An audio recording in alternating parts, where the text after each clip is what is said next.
Shalom, everyone. This is Rabbi Allen, and we are continuing our weekly video of Yeshua in the Torah.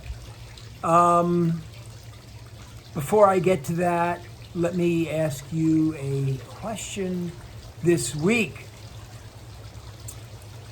Why was the golden calf like the Messiah? Well, I'm going to answer that today. We're going to make a comparison here. So our portion this week is Tisa. Tisa is Exodus 30:11 through 34:35. The corresponding Haftarah portion is from Ezekiel chapter 36, verses 16 through 38. And so, not only is Tisa our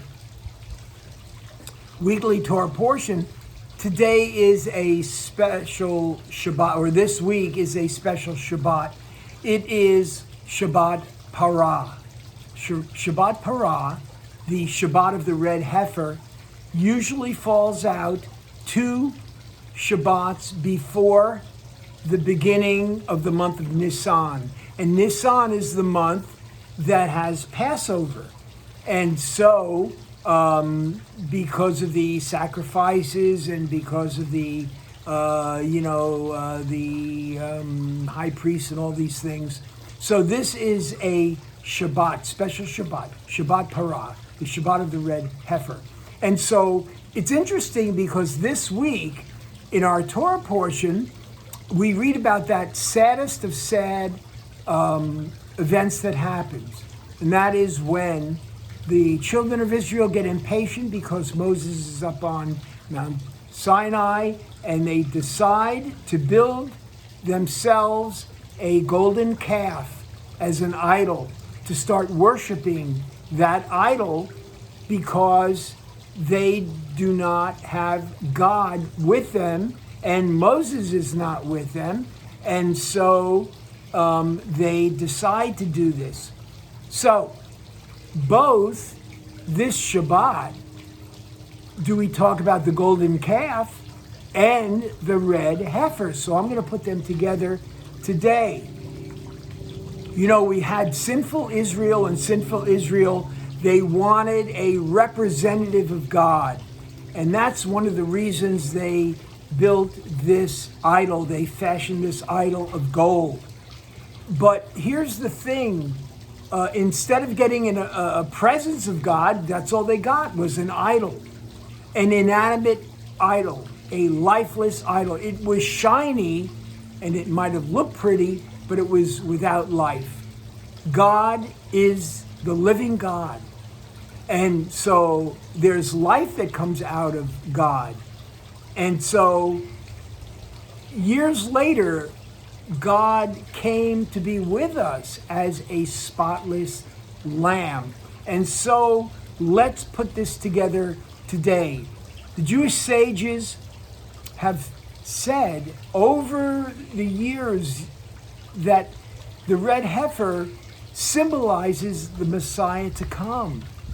And so we read about the red heifer in Romans, in Numbers chapter 19, but we're not going to talk about this morning. But the red heifer does symbolize the Messiah to come. And so here's the things that are very common to the red heifer and Yeshua, specifically Yeshua as the Messiah. That the red heifer was to be without blemish. You know, it had to be totally red. There couldn't be one hair that was black or white on the entire animal. And so it was very rare. And so it was without blemish. Messiah Yeshua was said to have been without blemish. He had not broken any of the Torah from beginning to end. So because the red heifer was so rare, he was a unique sacrifice, a very rare sacrifice. Yeshua was a unique sacrifice because it was God in the flesh that allowed himself to be sacrificed. The red heifer was the only animal that was sacrificed outside the camp, meaning the animals would be sacrificed at the temple. They would be sacrificed on the altar. Inside the temple, the blood was there, and the blood was brought into the Holy of Holies by the high priest. But only the red heifer was sacrificed outside the camp, so to speak, and he was sacrificed in an area that we would now know as the Mount of Olives. And by the way, that area is the area where Yeshua was sacrificed. And so the ashes of the red heifer, if you read about it in Numbers 19, the ashes of the red heifer actually allowed the people that came in contact with death. The ashes of the red heifer were really the only thing that would allow them to be cleansed from having contact with death. Well, we know that the Messiah, by his blood, we have our sins atoned for. And because of Messiah, death is swallowed up. We will not experience everlasting death, but we will experience everlasting life with Messiah and with God. So we are seeing that the golden calf, in a way, is an anti-red heifer, which makes the golden calf, in a way, an anti-Messiah, where we should be allowing the Messiah to be the intercessor for our God. Where Israel wanted the dancing around the golden calf, dancing around that idol, to somehow bring them closer to God. But it just didn't work that way. So today, we have to look at our lives. What is our golden calf in our lives? Or maybe what are our golden calves? Maybe we all have more than one golden calf. Maybe we have special idols in our lives. Is money in your life your idol? Is your work your idol? Are your hobbies or your sports your idol? And when I say your idols, I mean things that you put before having a relationship with God. So are these things in your life that keep you from having a relationship with God because they are your priorities in life today?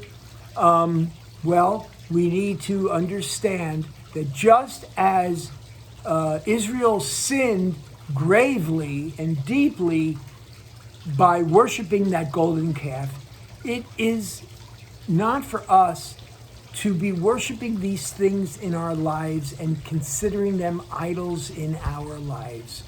But we should be getting close to God, our Father, getting close to our Messiah, and allowing Messiah Yeshua to come into our lives, and by his blood, our sins are atoned for. So that is it for this week. Quickly, I want to mention my book, Hidden Secrets of the Passover Haggadah. It's available at Amazon. The link is below our description of this week's video. If you like our video today, give it a thumbs up. You can share it with friends, copy and paste the address up there, or you can go and share it on your Facebook profile page, and people will get an opportunity to see the video. And also below there's a subscribe button, and then there's a little bell. If you subscribe, hit the subscribe button and click that little bell, not only will you have access to all my videos that I've done of Yeshua in the Torah, but also you'll be notified whenever I do a new video. So until next week, everyone, this is Rabbi Allen, and I am bidding you shalom, shalom. Have a special Shabbat.